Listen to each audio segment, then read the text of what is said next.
that is going to focus on mobility in particular, a little bit on the spine, but mostly the shoulders. So mobility is the ability of joints to move. We have many joints in our bodies and want all of those joints to be able to maintain the range of motion that they were intended to, what we were born with. And so we know that, things change with time and with patterns in our body. So we want to mobilize. So mobilization of joints is key for so many things. First of all, for life, which is think about how many times you move your body around. You want to be able to do so with ease. Mobilization, you have to be able to have some degree of mobilization to be able to walk, to lift, to pick up, stand up from a chair, to go upstairs, to reach for something, to put something down, to get through everyday living. Also, when it comes to the actual mobilization of the joints, it's important in our yoga practice because in every pose we do, the joints have to move in certain ways. And also it's important for strength because when we're working on engaging muscles, which muscles are designed to support joints, we have to know what position we want the joints in so that the muscles can be worked in a way that supports the joints. So it's important work. So here we go. So we're going to start with, I'm just sitting cross-legged. I'm sitting on a block, but you don't have to, whatever is comfortable for you. I'm going to start with a little bit of work in the cervical spine. So cervical spine is the back of the neck. So you start sitting in your neutral position. You drop your chin to your breastbone, and then slide your chin to the right collarbone, or to the right shoulder. Then look over your right shoulder as you take your ear to the back pocket. Then draw an arc with your chin across the ceiling to the left and drop your left ear. Take your chin to the left, look over your left shoulder. Then slide the chin across the breastbone to center. Go the other way.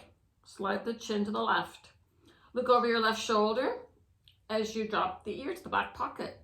Then lift your chin. Make that arc. Across the ceiling till the ear goes to the right. Then look over your right shoulder. Slide the chin down and come back up. So normally we would do more of those, but for today, just giving you a taste. So you're going to stay seated. I'm just turning so you can see me. From here, we're going to move the spine. So you're going to sit again, just cross-legged or any way that's comfortable. Your front hip bones are going to be your landmarks. And I want you to hold your spine relatively neutral and move only the pelvis. So this front hip bone is going to roll back, almost feel like you're coming off your block, but your sitting bones are grounding you. And then we're going to go the other way. So rock the pelvis back and rock the pelvis towards, we call pelvic tilts. When the pelvis goes back, it's what we call a posterior tilt, if you're interested in the anatomy. And then the pelvis coming forward, the hip bones coming forward is the anterior tilt. Do one more, and I want you just to observe how the spine is also moving. So the ability to move your pelvis is strongly related to what position you want your spine to be in. Now you're going to be here in a neutral position. We're only going to do one of these again just for the sake of time. You're going to take your hands at your knees. You're going to start by rolling the pelvis back. So coming into that posterior tilt, the hip bones are sliding back, almost like you're going to fall off the block. Then let those front ribs draw down, round out your lower back, round it out. You're going to take a deep breath in through the nose. Try to expand that lower back with the breath.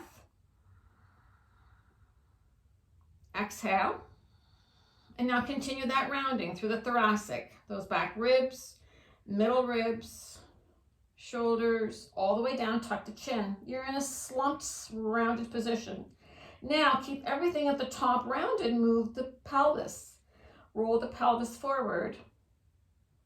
Move the lumbar spine forward, coming into a little back bend. Can you move only the back ribs without the upper ribs? And then slide it through. Chest lifts up, maybe look up. And then come down. So that was one. Again, we do a lot more of them in a class, but today I want to give you a taste of more than one thing. So now you're going to sit, let's get to some shoulder work. I'm going to turn my back, so I want you to see my shoulder blades. So carrying tension in the shoulders is pretty much a chronic condition in our society. And relieving that will start with the mobilization of the shoulder joints and the shoulder blades. So you're going to start here in relative neutral and just shrug your shoulders. So this is what we call shrugging the shoulders, but in actual fact, we're just lifting the arm bone. Very little happening in the shoulder joints, in the shoulder blades, I should say. So now you're going to extend your arms, and when you do, I want you to make the arms very straight. Extend those fingers. Reach those arms, squeeze the shoulder blades together. Pull them apart. Squeeze them together. The spine is not moving, it's just the shoulder blades. Squeeze them together, pull them apart.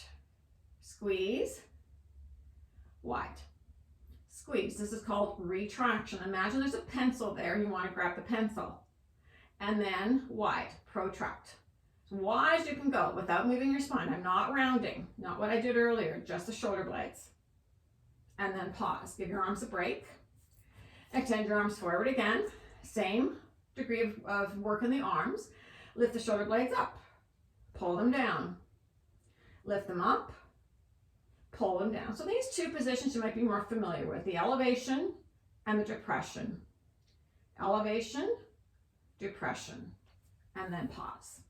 Take a break. Then we're going to move them in those 4 directions. And initially, you're going to feel like you're creating a bit of a box shape.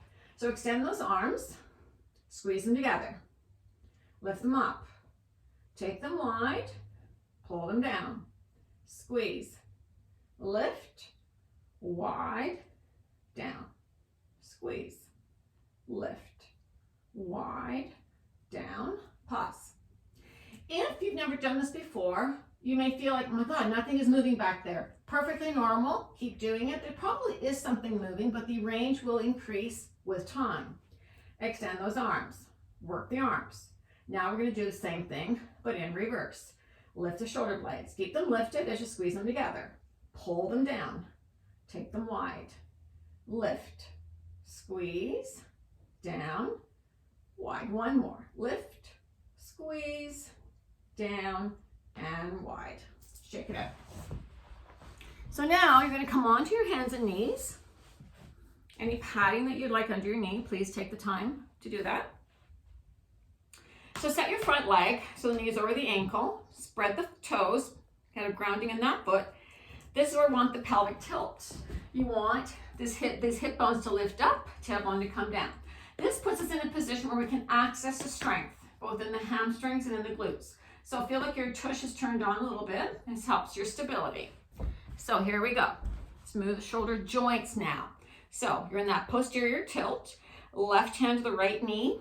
Reach the right arm up. How high can it go? This is shoulder flexion. Take that arm up. Now lift the shoulder blade. Let the shoulder blade go with the arm. Take it back as far as it can go. But arm stays straight. Spine doesn't change. Then lower it down. Take the arm back. This is what we call shoulder extension. Raise that baby finger to the ceiling. Again, spine doesn't change. Then take it down. Open it up to the side. Make a fist. Arm stays straight. Internally rotate. The arm bone rolls in. This is just the joint we're moving. Then externally rotate. So lower arm moves only because it's moving at the joint. Internal, external. Internal, external. Pause. We're going to come back to that. To the other side. So again, set yourself up. Come into that posterior tilt. Turn on your tush back there. And then right hand to the left knee. Reach the left arm up. Let the shoulder blade lift. Reach that arm as back as it'll go. This is shoulder flexion. Reach. How many times a day do we do this? Whenever we're reaching for something, we want this access. Then lower the arm. Take it back. We may not think we do this as much, but you want that range available to you. Reach it back. Think about reaching into the back seat of the car. And then pause. Take it out to the side. Make a fist.